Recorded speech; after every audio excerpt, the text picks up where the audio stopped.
السلام علیکم ورحمۃ اللہ تعالی وبرکاتہ۔ الحمدللہ وکفا وسلام علی حبیبہ المصطفیٰ، اما بعد فاعوذ باللہ من الشیطان الرجیم، بسم اللہ الرحمن الرحیم۔ ان اللہ وملائکتہ یصلون علی النبی یا ایہا الذین آمنوا صلوا علیہ وسلموا تسلیما۔ اللہم صل وسلم علی سیدنا محمد وآلہ واصحابہ وبارک وسلم صلاۃ دائمۃ سرمدا ابدا۔ عزیزان اکرام وقار، 17 رمضان المبارک 30 اپریل کے متعلق جو میری جانب سے پہلے کچھ اعلانات ہوئے تھے، اس میں کچھ تبدیلیاں واقع ہوئی ہیں۔ ان کے متعلق کچھ ضروری اعلانات لے کر آپ کی بارگاہ میں حاضر آیا ہوں۔ کل بروز اتوار 25 اپریل کو ممبئی عظمیٰ کے اکابر علماء، مشائخ، سرکردہ شخصیات اور تنظیموں کے بڑی تنظیموں کے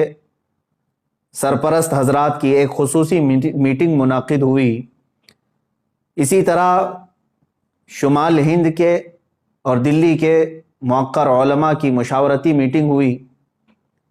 ممبئی کی اس میٹنگ میں فقیر بھی حاضر تھا۔ تو ان تمام علماء، مشائخ اور اکابرین کا متفقہ طور پر جو فیصلہ آیا ہے وہ میں آپ کے سامنے لے کر حاضر آیا ہوں۔ پہلی چیز یہ ہے کہ وہ گستاخ رسول، مردود زمانہ، دجال زمانہ نرسنگ آنند اب تک مباہلے کی نہ پرمیشن لایا اور نہ ہی اس کی کوشش کیا، جس کا صاف مطلب یہ ہے کہ وہ راہ فرار اختیار کر چکا ہے اور دین اسلام کے سامنا کرنے کی وہ سکت نہیں رکھتا۔ مگر پھر بھی ہم اپنے پرانے اعلان پر برقرار ہیں کہ جب بھی وہ پاکنڈی پرمیشن لے کر آئے گا، انشاءاللہ العزیز ہم مباہلے کے لیے حاضر رہیں گے۔ مگر فی الوقت پورے ہندوستان بھر میں کورونا مرض کا قہر بہت تیزی سے بڑھتا جا رہا ہے۔ خصوصیت کے ساتھ دلی میں اور دیش کے اکثر حصوں میں لاک ڈاؤن کی استھتی ہے۔ لہٰذا علماء و مشائخ کے فیصلے کا ادب کرتے ہوئے اور کورونا کے مرض کی ابتر صورتحال کو دیکھتے ہوئے، مزید یہ کہ پولیس پرشاسن کی طرف سے میرے لیے سختی کے ساتھ یہ پابندی لگانا کہ آپ دلی نہیں جا سکتے، ان تمام معاملات کی بنیاد پر 30 اپریل کو دلی جانے کا ارادہ ملتوی کیا جاتا ہے۔ مگر جب حالات لاک ڈاؤن اور کورونا کے صحیح ہو جائیں اور اس وقت تک بھی اگر ایکشن نہیں لیا جاتا تو ہم دگنا قوت و طاقت کے ساتھ اس خبیث کے خلاف پھر آواز اٹھائیں گے۔ ہاں، یہ بات یاد رکھیں، باطل سے دبنے والے اے آسمان نہیں ہیں ہم، 100 بار کر چکا ہے تو امتحان ہمارا۔ ہزاروں عاشقان رسول صلی اللہ تعالی علیہ وسلم، علماء اور عوام جو 30 اپریل کو دلی جانے کے لیے بے قرار تھے، ان سب سے میں گزارش کرتا ہوں کہ دلی کے اور دیش کے خراب حالات کے پیش نظر آپ اپنے گھروں میں رہیں، اور 17 رمضان المبارک کو، کل بھی الحمدللہ ہمارا یوم فتح تھا، آج بھی یوم فتح ہی ہوگا۔ آپ تمامی حضرات اپنے اپنے گھروں میں رسول پاک صلی اللہ تعالی علیہ وسلم کی عظمت اور ناموس رسالت کی حفاظت کے خاطر اپنے بچوں کی تربیت فرمائیں اور رسول پاک صلی اللہ تعالی علیہ وسلم کی بارگاہ میں عاجزی کے ساتھ درود پاک کا نذرانہ پیش کرتے رہیں۔ اللہ تعالیٰ آپ سب کے جذبوں کو سلامت رکھے اور حضور پاک صلی اللہ تعالی علیہ وسلم کی عزت کی خاطر آپ نے جو جذبہ دکھایا اس کو اللہ تعالیٰ برقرار رکھے۔ آگے انشاءاللہ العزیز سرکار دو عالم صلی اللہ تعالی علیہ وسلم اس جذبے کو ضرور قبول فرمائیں گے۔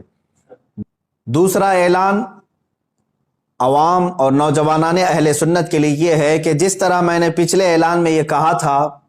کہ 17 رمضان المبارک 30 اپریل کو احتجاجی طور پر اپنے اپنے گھروں سے باہر نکلیں گے، اس کے متعلق بھی اکابر علماء،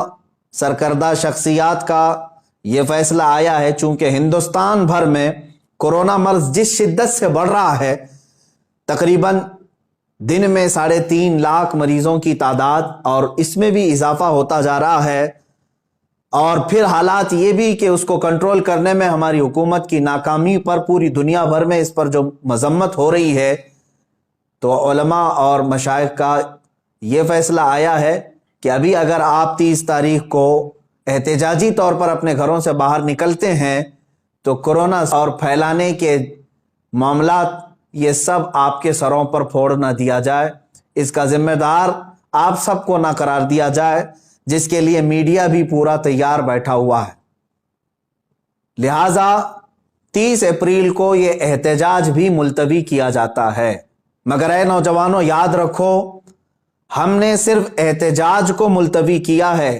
لیکن ہر گستاخ رسول کے خلاف ہم آواز اٹھاتے رہیں گے انشاءاللہ۔ رسول پاک صلی اللہ تعالیٰ علیہ وسلم کی بارگاہ میں ہم شرمندہ ہیں کہ گستاخ اب بھی بھوک رہے ہیں، اور یہ سب کو پتہ ہے یہ سب حکومت کی پشت پناہی پر ہو رہا ہے۔ بہرکیف میں اپنے بڑوں کا ادب کرتے ہوئے ان کے حکم پر اور ڈپارٹمنٹ کی یہ یقین دہانی کرانے کے بعد کہ وہ اس کو اریسٹ جلد سے جلد کرنے والے ہیں، ہم نے 30 اپریل 17 رمضان المبارک کے احتجاج کو ملتوی کیا ہے۔ اس پروٹیسٹ کو ہم ملتوی کر رہے ہیں، اور نوجوانوں سے میں اپیل کرتا ہوں کہ اس رائے کا احترام کریں اور آپ اپنے اپنے گھروں میں اس تاریخ کو موجود رہیں۔ انشاءاللہ العزیز آپ بہت جلد دوبارہ قوت کے ساتھ اس خبیث اور مردود زمانہ کے خلاف آواز اٹھانے کے لیے تیار رہیں گے۔ ہاں، ہمارے اس ملتوی کرنے پر اگر کوئی خبیث زمانہ یہ سمجھتا ہے کہ ہماری آواز مر گئی تو اس کے لیے میرا ایک ہی پیغام ہے، کچھ دیر کی خاموشی ہے پھر شور آئے گا، آج صرف تمہارا وقت ہے، انشاءاللہ کل ہمارا دور آئے گا۔ آخر میں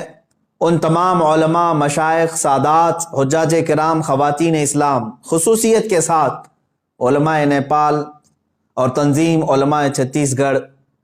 مجلس علماء اہل سنت میسور، مجلس علماء راجستھان، علماء بنگال، ان سب کا بہت بہت شکر گزار ہوں جنہوں نے دن رات مجھ فقیر کو اپنی دعاؤں میں یاد رکھا اور میرے لیے دعاؤں کا اہتمام کیا اور اپنی حمایتیں بھیجی، اور اتنا ہی نہیں بلکہ ہمہ وقت میرے ساتھ کھڑے ہونے کا انہوں نے مجھے یہ حوصلہ دیا۔ اللہ تعالیٰ ان سب عاشقوں کو رسول پاک صلی اللہ تعالیٰ علیہ وسلم کی ناموس کی حفاظت کے لیے چن لے اور اپنی شان کے مطابق انہیں اجر جزیل عطا فرمائے۔ اور آپ ہی سب کی دعاؤں کی برکت ہے، یہ علماء کی اور مشائخ کی دعاؤں کی برکت ہے کہ عنقریب میں یہ ایک خصوصی اعلان کر رہا ہوں، عنقریب ہم ایک بہت بڑی تحریک لے کر میدان میں اترنے والے ہیں، جس میں ہزاروں علماء و مشائخ سرپرست ہوں گے اور مجھ جیسے ہزاروں نوجوان خدام ہوں گے، اور مقصد صرف یہی ہوگا، پھر کے گلی گلی تباہ، ٹھوکریں سب کی کھائی کیوں، دل کو جو عقل دے خدا، تیری گلی سے جائے کیوں، یا رسول اللہ مورا تن من دھن سب پھونک دیا، یہ جان بھی پیارے جلا جانا۔ انشاءاللہ العزیز ہم آج اپنے اس احتجاج کو 17 رمضان المبارک کے اور اپنے دلی جانے کے ارادے کو جو ملتوی کر رہے ہیں، ساتھ ہی یہ اعلان بھی کرتے ہیں حکومت وقت سے کہ ہزاروں لاکھوں کروڑوں مسلمانوں کے دلوں کو بار بار چھلنی کرنا چھوڑ دیا جائے، ورنہ اللہ رب العزت کا قہر نازل ہوگا۔ وآخر دعوانا ان الحمدللہ رب العالمین۔